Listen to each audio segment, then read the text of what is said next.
সম্মানিত দর্শক শ্রোতা, এখন যুবসাথী প্রকল্পের ফর্ম ফিল আপ চলছে।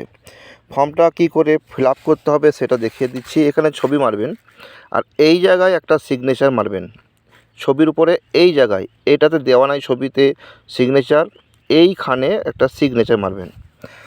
এটা হচ্ছে ডুপ্লিকেট ফর্ম, কোনো সেন্টার থেকে নেওয়া ফর্ম, তাই এখানে একটা ছোট্ট ঘোষণাপত্র লাগাতে হবে।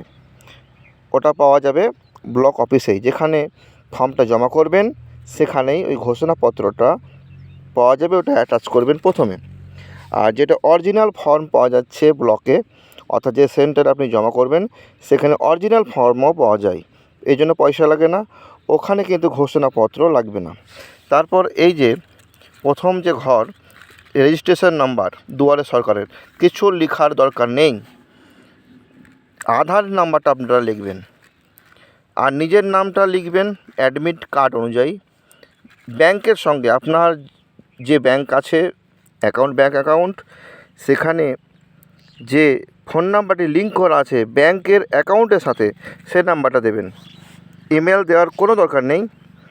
জেন্ডার, যদি পুরুষ হন পুরুষের ঘরে টিক, মহিলা হলে মহিলা, অন্যান্য হলে অন্যান্য, বাস। এরপর ডেট অফ বার্থ অ্যাডমিট দেখে লিখে দিবেন।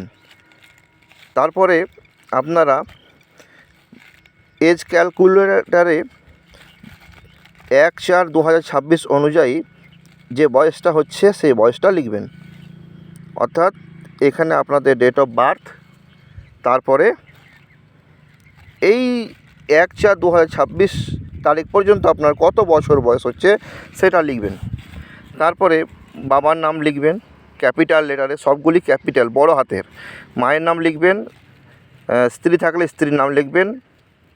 তারপরে আপনারা কোনো কাস্ট থেকে বিলং করলে সেই কাস্টের মাথায় টিক চিহ্ন মারবেন।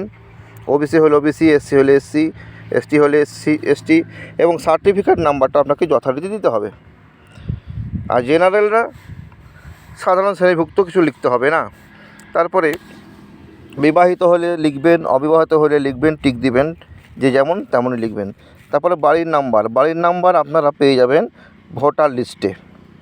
তারপরে গ্রামের নাম বা শহরের নাম, ডাক অফিসের নাম লিখবেন, গ্রাম পঞ্চায়েতের নাম লিখবেন বা ওয়ার্ড নাম্বার লিখবেন। যারা পঞ্চায়েতে বাস করেন পঞ্চায়েতে, শহরে থাকলে ওয়ার্ডে, তাই ব্লকের নাম লিখবেন বা পৌরসভা বা কর্পোরেশন যা যেটা আছে। তারপরে পুলিশ স্টেশন, আপনার পুলিশ স্টেশন কোথায়, ডিস্ট্রিক্ট লিখবেন, পিনকোড লিখবেন, রাজ্য লেখা আছে। এরপরে আরেকটা পাতা আছে, সেখানে আপনার মাধ্যমিকের অ্যাডমিট অনুযায়ী রোল লিখবেন, নাম্বারের জায়গায় নাম্বার লিখবেন, কত সালে পাস করেছেন লিখবেন, এবং এখানে লিখবেন মাধ্যমিক লিখবেন, এমএ লিখবেন না, মাধ্যমিক লিখবেন। আর এখানে লিখবেন নীল কিংবা আনএমপ্লয়েড। তারপর আপনি যে ব্যাংকে আপনার অ্যাকাউন্ট আছে সেই ব্যাংকের নাম লিখবেন, ব্যাংকটি যে শাখাটার নাম লিখবেন, স্টেট ব্যাংকের যে শাখা বা কোনো অ্যাক্সিস ব্যাংক থাকলে সে অ্যাক্সিস ব্যাংক লিখবেন। তারপরে শাখা লিখবেন, ব্যাংক অ্যাকাউন্ট নাম্বার লিখবেন, অ্যাকাউন্ট নাম্বার পর আইএফএসসি কোড লিখবেন। এটা পাসবইয়েই দেখতে পাবেন লেখা আছে। আর এখানটাতে হ্যাঁ আর না লেখা আছে, সবাই না লিখবেন। এই নাটাতে টিক দিবেন, হ্যাঁতে ভুলেও টিক দিবেন না, এখানে নাতে টিক দিয়ে ছেড়ে দেবেন। তারপর এই ডকুমেন্টসগুলো অ্যাটাচ করবেন, এখানে সিগনেচার, এখানে ডেটটা বসাবেন, এই অংশটা আপনাকে ছেড়ে দেবে। এই হলো ফর্ম ফিল আপের নিয়ম। এটা হচ্ছে ডাউনলোড করা ফর্ম, এখানে একটা ঘোষণাপত্র লাগবে।